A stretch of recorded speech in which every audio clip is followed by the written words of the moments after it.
Здравейте хора! Днес отново ще играем Лиса Ор. Лена. Така, почваме с първото. Ти кое си? Луи Витон или Гучи? Луи Витон. Аз съм Луи Витон, това е една от любимите ми марки, така че Луи Ви Forever. Продължаваме. Аз съм... Adidas или Nike. Не забравяйте да играете с нас в коментарите. И аз съм Nike, определено. Adidas харесвам само един чифт панталони.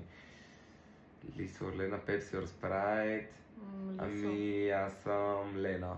Защото ако не е кола, ще пия Пепси, така че в Лав мисля, че дават Пепси, което е много странно. Моля ви, сменете на кола. Така. Лиса Орлена, Бърбари или Прада? Прада Forever. Да. Прада е моята номер едно марка, нямам друга по-любима марка от Прада и това е. Никой не може да ме обиди в друго.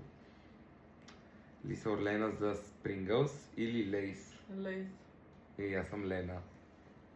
100% казвай си Лена, защото хората ще се объркат. Не забравяйте да играете с нас в коментарите.